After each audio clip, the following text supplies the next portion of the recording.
Hey guys, I have a question to ask you.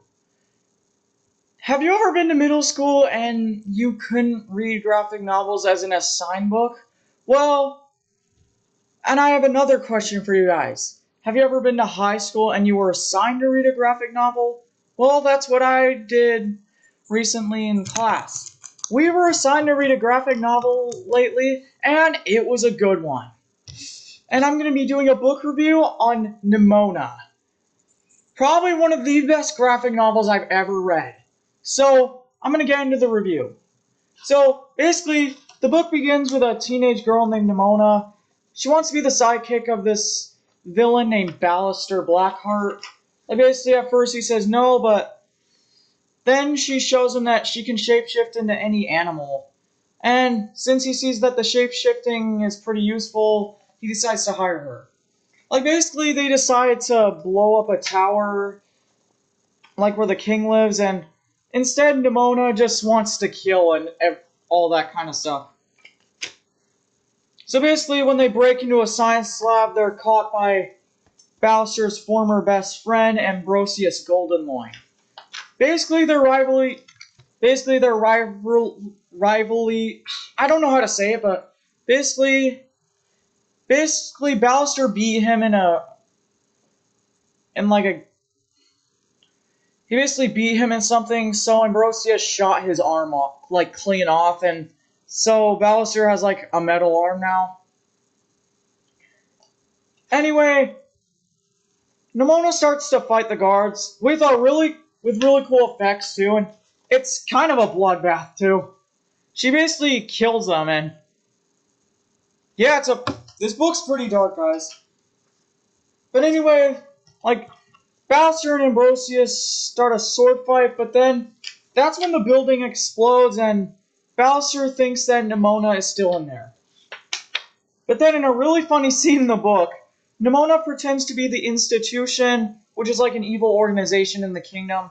Like, she pretends to be the director of the institution, and then she turns into the shark, and Ballister is just really upset. And when Nimona returns, like, Ballister said that Nimona can't just kill people, like, just random people, if they're in, like, your way. So, Nimona agrees to follow by Ballister's rules, and that's when Nimona tells her flashback of the story on how she got her shape-shifting abilities. And they also use a really good color tone, too. Basically, she explains that she found a witch in a well, and she got turned into a dragon in exchange for, getting the witch out of the hole. And then Nimona explains that the villagers were scared of her and tried to kill her when they saw her as a dragon. And that's when Nimona returned home to find just all of her villagers dead. Well, sorry. Yeah, it's pretty dark, but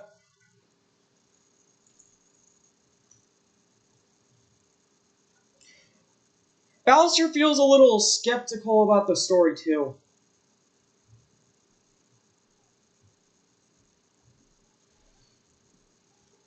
Anyway, this is when Ambrosius tells the director about the shapeshifter, and basically the director wants Nimona dead. Anyway, that's when they break in. That's when they break into this institution science lab.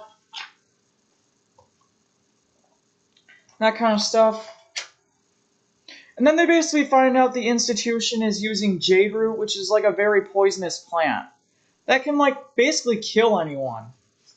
Like, they don't know what they're exactly using the plant for, but then they decide to frame the institution in order for Blackheart to get his fame back.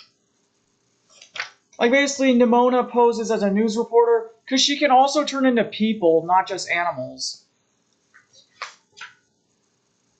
And then, like, Ambrosius sees Nimona as a mouse, but when he tries to capture it, turns out the mouse is just covered in paint. Yeah, and anyway, like, basically, since they're getting the institution framed and whatever, And Ballister is starting to like Nimona more. Like, basically, Ballister decides to poison the townspeople so they can prove that the institution is up to no good. Basically, they like traded out apples for poisonous ones and that kind of stuff. And then they decide to rob a bank in the next chapter. Like, it's probably one of my favorite scenes in the book. And like, Nimona's just fighting off the guards, but she's not killing them, she's just fighting. And that's something I can appreciate in the book.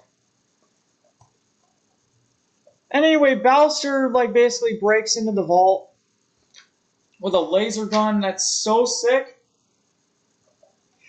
And then once it blows up, they find a bunch of gold and whatever. That's when Nimona turns into a giant dragon to distract the townspeople so Ballister can get the gold. But unfortunately, he's caught by Ambrosius and the other guards.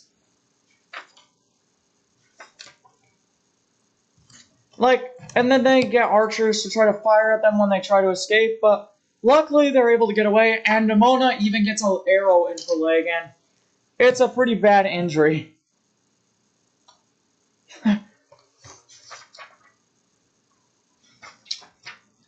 Anyway, there's this short little montage of them playing games. Nimona just gets bored because she has to wait for her leg to heal, and then she just breathes fire on the board game, which is pretty funny. She actually does that in the movie, too. I mean, this book has a few the movie had a few references to the book because the movie Nimona was actually very different than the book most of the time. But anyway, like, the next chapter, Nimona's leg is healed already because she's like Wolverine kind of. And then Ambrosius wants Ballister to meet him at a bar because Ambrosius explains that the director wants him to kill Nimona, and he tries telling Ballister that Nimona has to leave so she can be safe, but Ballister won't listen, and he also... Oh, shoot. Ballister won't listen and also argues with Ambrosius about how he shot his arm off, and it causes them both to get into a real rumble in the bar. It's a pretty intense fight. Like, yeah, it's a pretty intense fight out there, too. Anyway, they go into the kingdom disguise, like, Ballister wears a fake beard that literally won't fool anyone. Nimona's a little boy. And then, since she wants him to carry him and she gets too heavy, she transforms into a cat, and then, basically, Ballister meets this scientist named Dr. Blitzmeyer. She basically shows him a green energy ball that can, like, take away someone's energy or whatever. And that's when the guards catch Ballister and they run away, and then he finds out that the energy took Nimona's, like, ability to change back. And basically, she's trapped in her cat form, and she also sounds like a cat, too. But anyway, after a long chase, like, Nimona accidentally, like, gets blasted back by an explosion, but when she wakes up, she's able to return to herself again.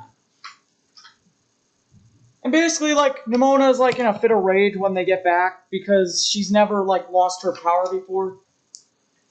Basically, she's just, like, having a rampage in Ballister's hideout. But then she feels guilty for what she did. Ballister calms her down, and then in the next chapter, like, Nimona dyes her hair purple, and I gotta say, it really suits her.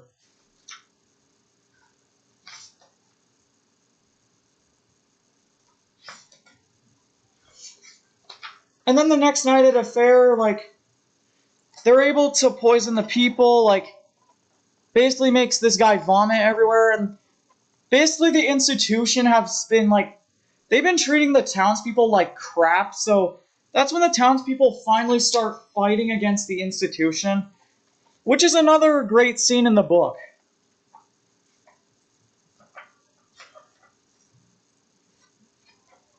That's when Ballister explains what the institution is doing with Jade Root, and then all the townspeople start to listen to Ballister and not the institution.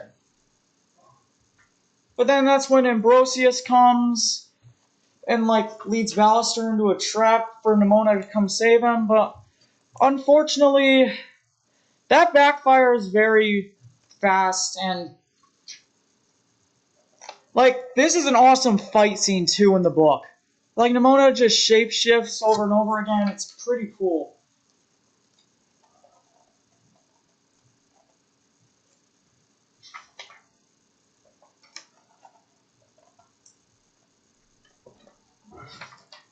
Yeah, guys, you should check out this book because, like I said, it's really good.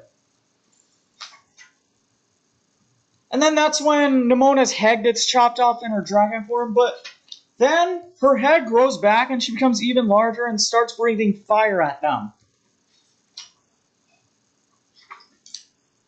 That's when he takes Ballister to safety and goes to make sure that Ambrosius is dead. And then basically the two get into a fight because Ballister finds out that Nimona made her story up and she never actually met a witch. That's when Ballister's about to pick up his sword and something, and Nimona angrily leaves even though Ballister tries apologizing.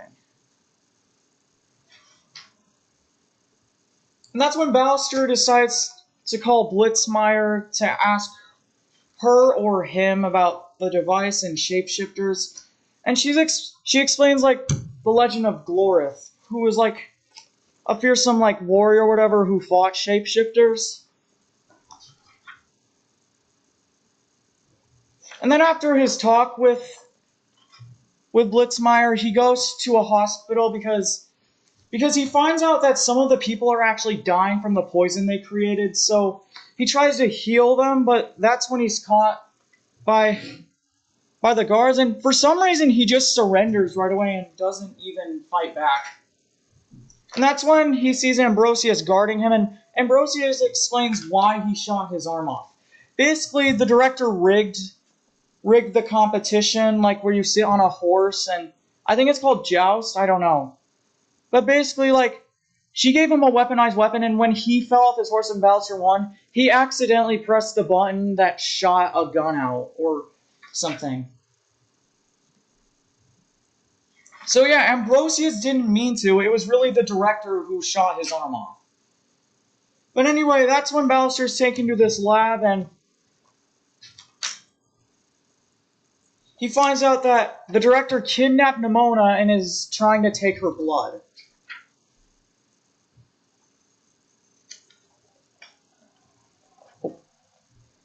Yeah, see? But then that's when Nimona suddenly becomes sinister or whatever, and because when they collect her blood, they realize it's still transferring from her, and that's when something comes out of a Nimona, a giant dragon comes out of her. It's basically another version of Nimona or whatever. It's kind of hard to explain, guys, but anyway, the monster starts rampaging and fighting against the institution. That's when Ballister says he's going to go get the energy thing from Blitzmeyer. And basically, he explains the situation, and Blitzmeyer allows him to have the energy ball. And that's when the director starts to fight against Nimona's dragon part. But unfortunately, it backfires very badly because the director gets absolutely wrecked. She's literally burned to death. It's sick, though. That's when Ambrosius starts to fight against the dragon, and this is when Nimona's real backstory is seen. Basically, she actually saved the village from the raiders, and she doesn't even know how she got her powers in the first place. Alright, this picture right here, this is a pretty cool picture in the book. But anyway, he sees Nimona's true form, which is just a little girl, and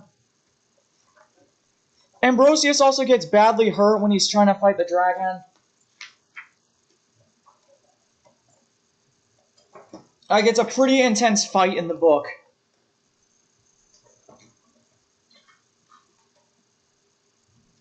That's when Nimona sides with the dragon when she thinks that Ballister's trying to kill her.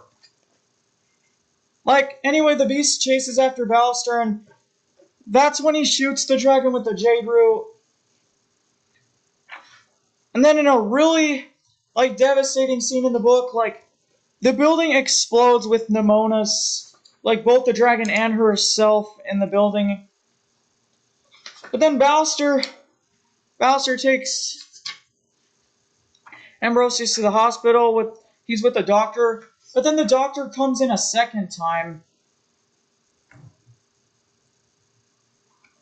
Yeah, see, like, it's because that other doctor's really Nimona, and then he sees her in the crowd, and the epilogue, he explains that he doesn't know if he sees Nimona or not, because every person and animal looks similar. But anyway, the book ends with Ambrosius and Ballister friends again, and it's a happy ending. Alright guys, so that's the full plot of the book, and I'm going to be coming to my thoughts and critiques. I'm just going to say I don't have anything wrong with this book. Yeah, well, I mean, most of the time I really don't care for changes in a movie when it's based on a book, because I actually watched the Nimona movie before I read this book, when it like came out on Netflix. But then we read this bad boy in English 9, and I want to thank my teacher, Miss Priest, for having us read this book in class. Because guys, this book, oh my god, it was so good. Like, I really like the effects and color tones they use when Nimona shapeshifts and uses her abilities, and the fight sequences were really good. Like, all of the characters were, like, none of the characters were that bad except for the director, and yeah, this is probably one of the best graphic novels I've probably read besides The Bad Guys. So, my overall ratings for Nimona is a full 10 out of 10. And that's my review for Nimona. And I'm also going to end this review for something worth mentioning. Like, when Ballister and Ambrosius explain their backstories, like, Ballister and Ambrosius's is like a brownish tone. It looks really cool. It's like the colors faded out to tell the story and whatever. Like, see? And Nimona's backstory is like pink or light red. Because, like, Nimona's, like, signature color is pink or whatever. Like, see? So, yeah, that's just something I wanted to bring up. And anyway, that's my review for Nimona, and I'll see you in the next one. Bye!